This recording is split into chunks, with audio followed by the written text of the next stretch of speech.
3 mensagens. Os ninivitas que se arrependeram receberam a salvação. O povo da Babilônia que não se arrependeu, e o seu rei foi aniquilado ali mesmo, julgado por Deus. E Ciro, que foi responsável por construir Jerusalém. Hoje a mensagem de Deus é clara: se arrependa, sai dela, sai da Babilônia. De que lado você vai estar? Este é o estudo central, estudo dirigido da Palavra de Deus. Você é nosso convidado para permanecer até o final e entender o que essas 3 mensagens têm a ver com a sua vida.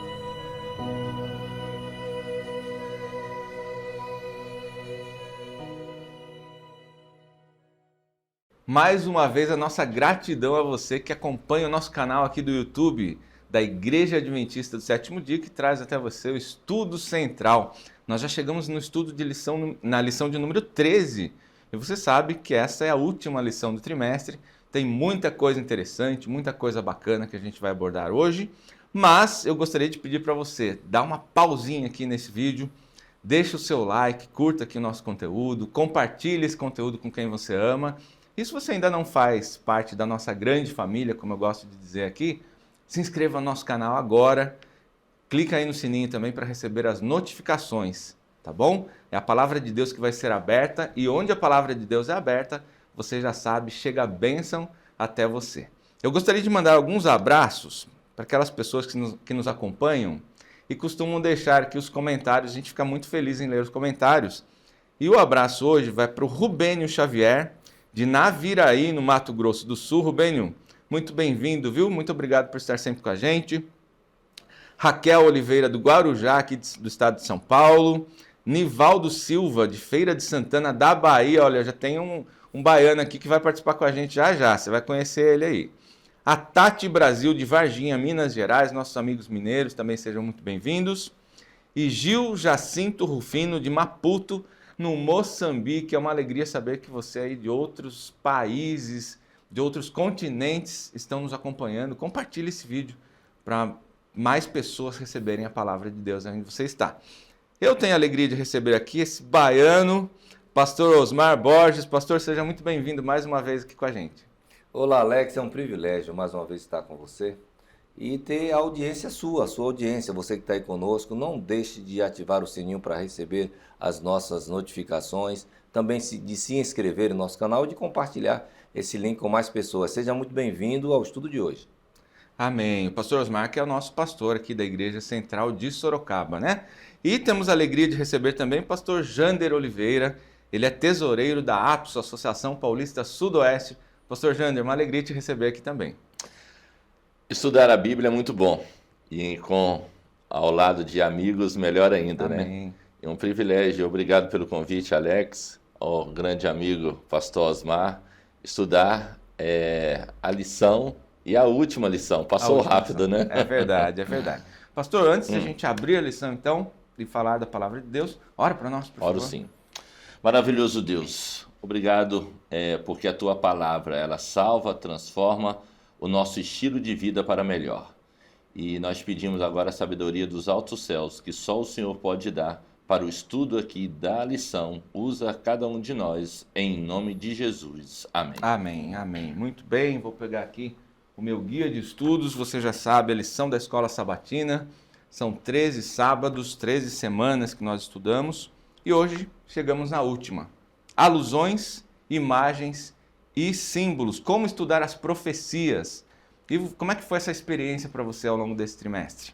Chegamos na última lição e nós vamos abordar pelo menos 3 imagens. E a lição tem como título Imagens do Fim. E a gente começa falando ali um pouquinho a respeito de Jonas em Nínive, a queda da Babilônia e a ascensão de Ciro, o rei persa. Né? O que será que essas 3 visões, né? Essas 3 imagens, a lição fala para a gente do tempo presente, né? Como que a gente pode, já vou jogar essa pergunta no ar, quando a gente fala de profecia, a gente acredita, né, que a profecia é algo que vai acontecer no futuro, evidentemente, mas a lição fala do tempo presente, verdade presente. Como é que eu posso entender uma coisa que vai ser para o futuro, mas que também é presente para mim? É sinal que eu estou vivendo essa profecia, é isso mesmo? Na opinião de vocês? Alex, é importante a lição, e ela dá uma introdução no sábado muito boa. A gente tem que ter cuidado nos métodos que utilizamos para a investigação bíblica. Você tem um método preterista, ou seja, tudo que você avaliar na profecia já aconteceu. Então não se preocupe, porque está tudo no passado. Outros já utilizam o método futurista. Não se preocupa com isso, porque está tudo no futuro. Nós nos utilizamos como adventistas do método gramático histórico. Para nós é o que está escrito e o seu cumprimento ao longo da história. Isso dá uma segurança, né, no texto bíblico que nós estamos estudando em comparação com a história. Mas nós temos o método alegórico, que para mim é o mais perigoso, e a lição alerta sobre isso aqui. É de buscarmos, nos símbolos que a Bíblia apresenta, encontrar uma verdade. E isso é ruim, porque toda parábola, ou toda profecia, ou todo texto bíblico, ele traz uma verdade central. E se a gente ficar muito na periferia, avaliando detalhes pequenos, a gente acaba perdendo a verdade central. Então a lição começa introduzindo esse aspecto aqui, porque essas comparações, que você mencionou, as 3 comparações, o que é que elas têm a ver com Messias, por exemplo? Então a gente tem que ter cuidado com o alegorismo, né, o método alegórico. Fazer as próprias interpretações sem buscar na Bíblia, né? É verdade. Na palavra de Deus, aquilo que Deus está querendo nos dizer, não aquilo que eu quero ouvir também da palavra de Deus. Bom, vamos lá. Primeiro tema que a gente vai abordar aqui vai falar a respeito do profeta relutante, né? Então, Jonas, embora uma história muito breve, apenas 4 capítulos ali no Antigo Testamento, deixou para a gente aí muitas lições, né? Dentre elas, a lição faz um paralelo, né? Que Jesus passaria 3 dias e 3 noites no coração da terra, assim como Jonas passou 3 dias e 3 noites ali no ventre daquele grande peixe. Mas o foco principal não são essas 3 noites no ventre do peixe, mas sim a salvação para Nínive. Que comparativo que a gente pode trazer para a nossa salvação hoje com a salvação do povo dos ninivitas. Né? Jonas chegou com uma mensagem forte, dizendo, olha, se vocês não se arrependerem, está tudo certo para ser destruído. E aquele povo ouviu a mensagem, recebeu aquela mensagem e aceitou a mensagem. Né? E hoje nós estamos tendo a mesma oportunidade, recebendo a mensagem de salvação, e cabe a nós decidir como é que a gente pode traçar esse paralelo. Eu e o pastor Osmar somos pastores e de vez em quando somos designados ou convidados para pregar em algumas cidades e talvez com fama ali, olha, ali é difícil a conversão, né? Eu já passei por isso, tenho certeza que o pastor Osmar também passa, e eu fico agora imaginando aqui Jonas, né? Converter não apenas ali, pastor Osmar, alguns da igreja, mas converter ali a cidade toda, né? E agora, quando aqui fala, né, e nós em algum momento vamos entrar, quando o povo se arrepende e reconhece ali a sua falha, né, é o ponto central, né? Nós precisamos sempre aceitar as verdades contidas na Bíblia. E quando a gente se arrepende, Deus nos dá a graça e a misericórdia. Né? Eu confesso que eu nunca tinha feito esse paralelo entre Jonas e Jesus nesse aspecto. Né? Porque há muitas similaridades e há muitas diferenças também. Por exemplo, a disposição de Jonas é muito diferente da disposição de Jesus. Jonas é quase que obrigado, coagido aí. Ele é levado à força. Ele vem num declínio, ele vem descendo. Jesus também vem descendo, né? Porque ele deixa o céu e vem para a terra. Mas ele diz, eu estou doando a minha vida e tornarei a tomar. Enquanto Jonas era um homem preparado, na minha cabeça, quando eu leio o livro de Jonas, eu entendo que Jonas, ele era um evangelista, o melhor evangelista que Deus tinha para aquele tempo. A mensagem dele é muito dura, né? Muito direta, mas eu acho que só um evangelista daquele jeito poderia alcançar o povo. Então ele chega com uma mensagem de arrependimento, proclamando que o juízo viria, da mesma forma como Jesus vem. Só que há um antagonismo na questão do caráter dos dois, né? Jesus utiliza o amor e ele utiliza a força.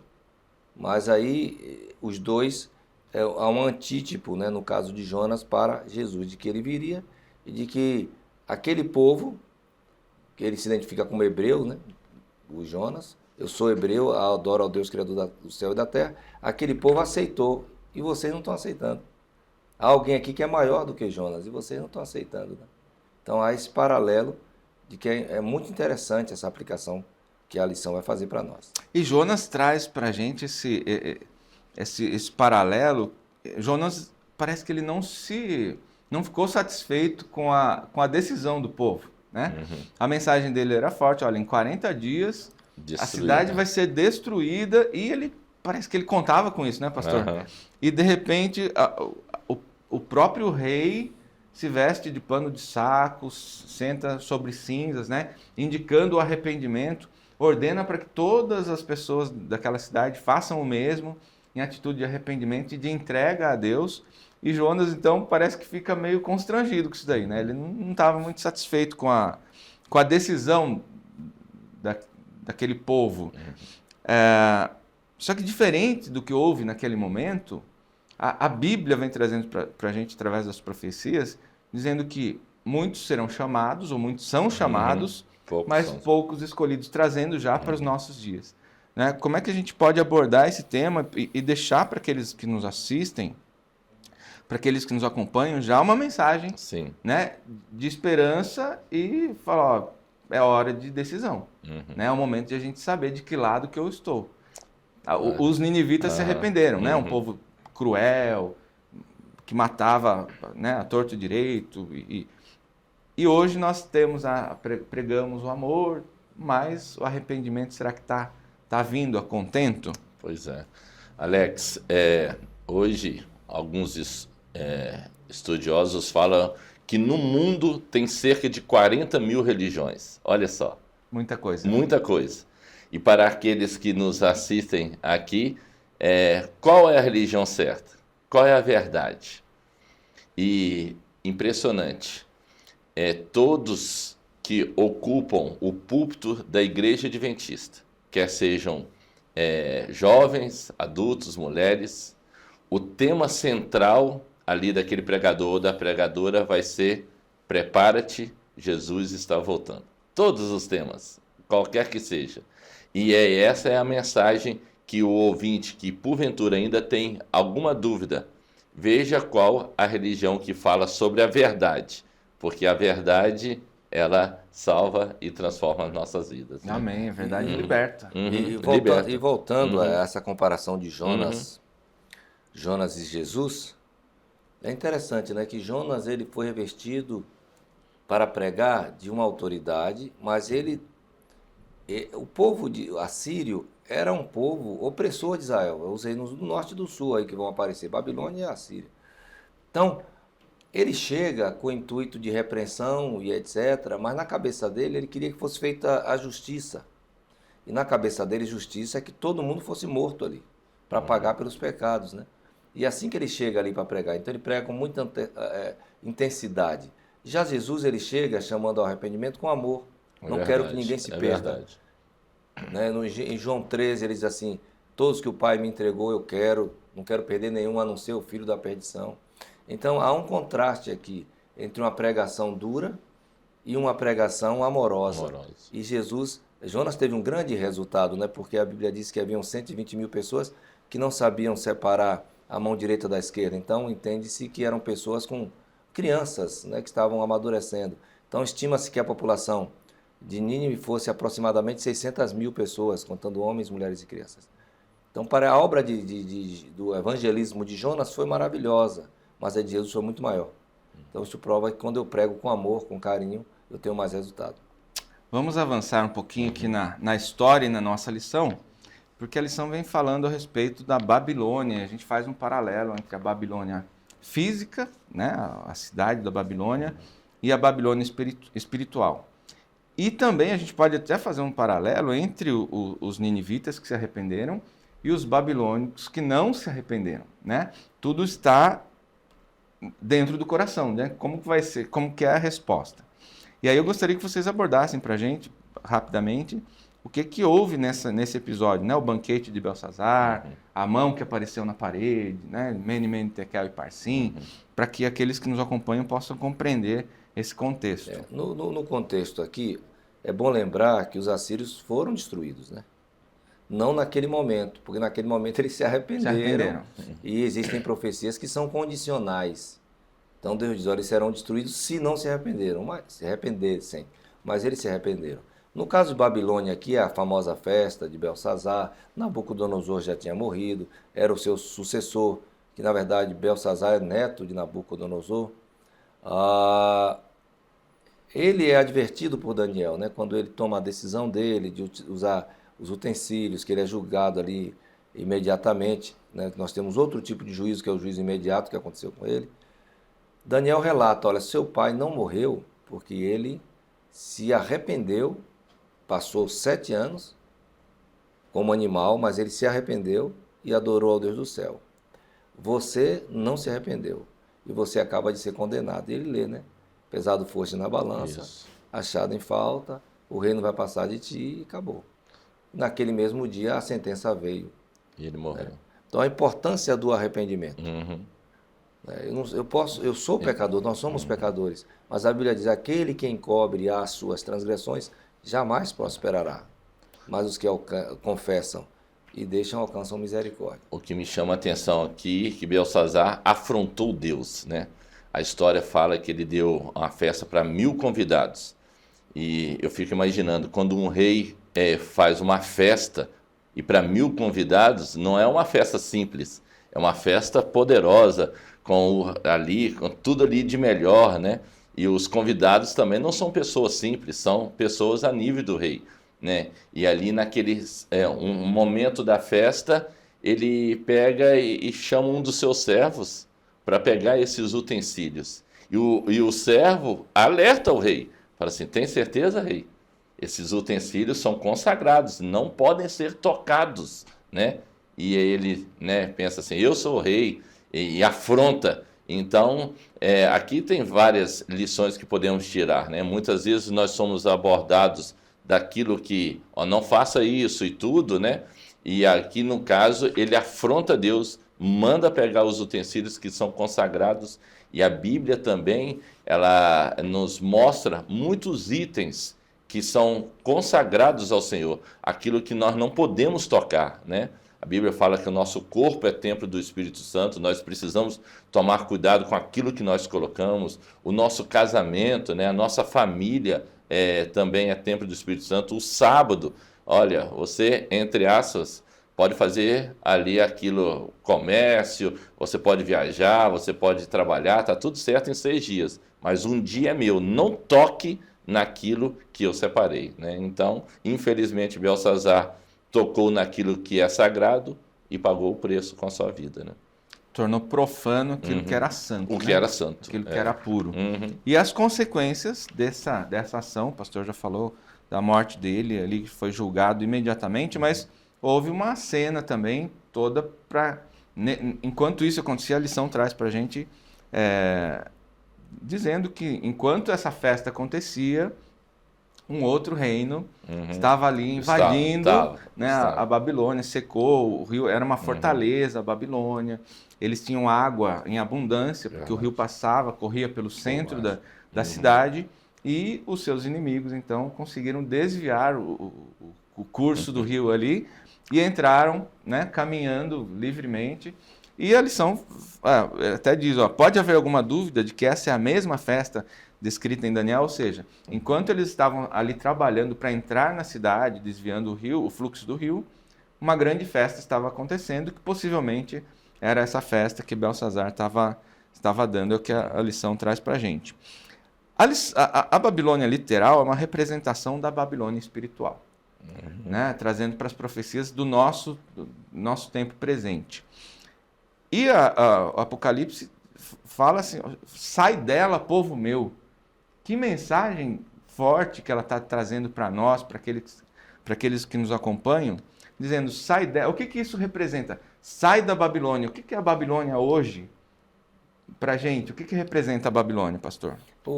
É interessante que a fraqueza de Babilônia, cidade antiga, era a sua força, que era o rio, né? Um inesgotável, uma Fonte de reserva, água, uma né? fonte inesgotável de água, que era um rio corrente, um rio grande passando pela cidade. E era a sua força também. Isso aqui é uma advertência muito grande, né? Para a gente não se orgulhar dos dons ou talentos que a gente tem, porque essa pode ser nossa fraqueza também, como foi para Lúcifer, né? Ele começou a olhar para si, né? Então, algumas coisas são interessantes. Primeiro, tanto em Apocalipse como em Daniel, o rio Eufrates é mencionado, né? Como secando e etc. O povo é pego de surpresa, né? Não se prepararam e o rio secou. Acabou a sua fonte de vitalidade.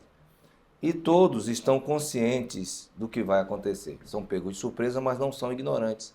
Quando você olha a vinda do Senhor Jesus Cristo, todo mundo está consciente. Os salvos olham e dizem assim: esse é o nosso Deus. Os outros fazem a oração do tolo, que é pedir aos rochas e os rocheiros que caiam sobre eles e os escondam da ira do Cordeiro. Então eles também estão conscientes, né? Porque há uma mensagem final de advertência, de consciência. Então, o chamado para sair de Babilônia não é uma religião específica, mas quem está em Babilônia está fora da Bíblia. É um chamado para o retorno à Bíblia, porque Deus não vai salvar uma igreja, Deus vai salvar um povo que é fiel. Esse povo que é fiel ele está subdividido em Apocalipse 12, 17. Você tem os que guardam os mandamentos de Deus e tem o testemunho de Jesus. Eles são visíveis. As obras deles demonstram que eles estão dentro do conceito bíblico, né? E aí você tem o outro povo que é invisível, ou seja, um povo que é fiel a Deus na luz que ele tem. E esse está na confusão religiosa. Confusão religiosa não é uma igreja. Confusão religiosa é estar com práticas bíblicas que não são bíblicas. E aí tem uma advertência final. A advertência final é: sai dessa confusão e vem para a Bíblia. Porque Deus vem buscar o povo da Bíblia, aqueles que foram fiéis à palavra. Daí a importância de eu não buscar apenas um líder, né, pastor? Não buscar um líder religioso, mas buscar a palavra de Deus. Porque é na palavra de Deus que eu vou encontrar a salvação. Infelizmente, líder religioso, qualquer ser humano, homem ou mulher, infelizmente pode decepcionar cada um de nós. Mas a palavra de Deus e Jesus, com certeza jamais. Para os adventistas, né, a Babilônia espiritual seriam os sistemas religiosos e políticos, segui minha anotação aqui, que deturparam a verdade bíblica e a vontade de Deus, e que engana as nações para que o ser humano não se arrependa e não busque o perdão. Por isso que a Bíblia fala: sai dela, povo meu. É a hora de você se libertar dessas crenças que estão em desacordo com a palavra de Deus. É hora de você se voltar para Deus, porque a salvação está nas mãos dele.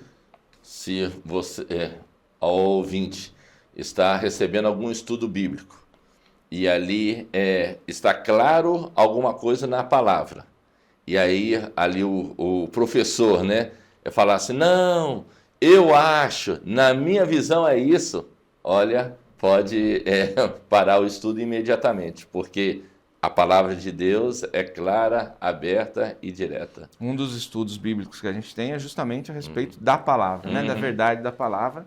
E ela diz: a própria palavra de Deus se responde, um pouquinho aqui, um pouquinho ali, Novo Testamento, Antigo Testamento, buscando o que os profetas tinham a dizer. E como o pastor bem disse, né, a gente não pode pregar sem falar da volta de Cristo. Isso. Então, a volta de Cristo, desde Gênesis e Apocalipse, está ali clara, que em algum momento Jesus vai voltar. Ele está chamando o povo ao arrependimento. Isso. Né? E aí a gente entra falando em arrependimento e mudanças, né? Mais para frente também na história surge Ciro, um rei que não era um rei hebreu da linhagem, né, dos hebreus ali, mas que foi usado para a construção do templo e serviu como um tipo também de Cristo para aquela época, né? E aí, com isso, a gente vai encerrar nosso tema. Gostaria que vocês nos ajudassem a entender o papel de Ciro, né, na história e para nós, inclusive. Claro. Né? Porque Jerusalém foi construída a partir da ordem de Ciro, né? Em Isaías 45:1, Ciro é chamado de ungido de Deus. E é interessante que a lição faz um paralelo entre Nabucodonosor e Ciro. Nabucodonosor e Ciro, eles reconhecem a autoridade de Deus. Ambos fazem decretos de adoração a Deus. Só que Ciro ele vai além. É no governo de Ciro que Israel começa a ser reconstruído. Essa reconstrução de Israel implica na reconstrução do templo, né? E aí o judeu volta para sua pátria para cumprir o nascimento do Messias em Belém. Então há todo um desenrolar. É Ciro que desencadeia isso. Deus escolhe Ciro para libertar o povo. Então é por isso que Ciro é um paralelo de Cristo. Porque assim como Ciro tirou o povo de Israel de Babilônia, Jesus está tirando o seu povo da Babilônia espiritual, da confusão religiosa. Então ele era esta a reclamação dele com os judeus. Está perante vocês alguém que é maior do que Jonas, alguém que é maior do que o templo, e vocês não entendem que o templo é chegado, né? E aí ele fala com mais clareza em João 5,39, quando ele diz: vocês examinam as escrituras porque julgam ter nelas a vida eterna, mas elas dão testemunho de mim. E o 40 ele diz: e vocês não querem vir a mim para ter vida.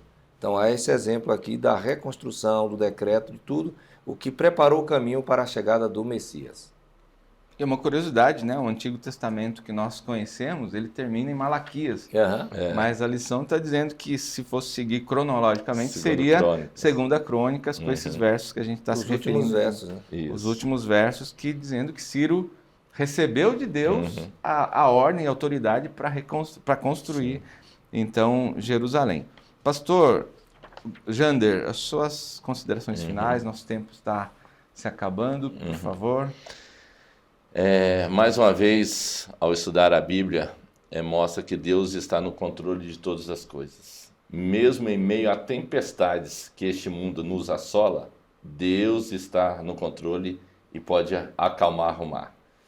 E quando o fardo da sua vida, da minha vida, estiver pesado demais, em Salmos fala: bendito seja o Senhor, que dia a dia leva o meu e o seu fardo. Acredite nisso, confia nisso, e você vai ter uma vida mais leve, apesar das adversidades que este mundo de pecado traz para mim e para você.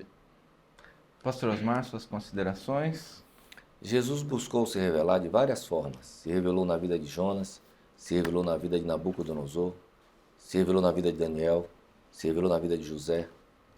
E ele também quer se revelar para quem não conhece através da sua vida. Deus vem buscar um povo. A escritora americana Ellen White diz que os conflitos maiores não vão acontecer nas guerras e humores de guerra, mas serão os conflitos internos. Ela diz que quando a Igreja de Cristo revelar verdadeiramente o seu caráter, aí ele voltará. Então é necessário que eu tome uma decisão e busque todos os dias a Cristo para que Ele transforme a minha vida.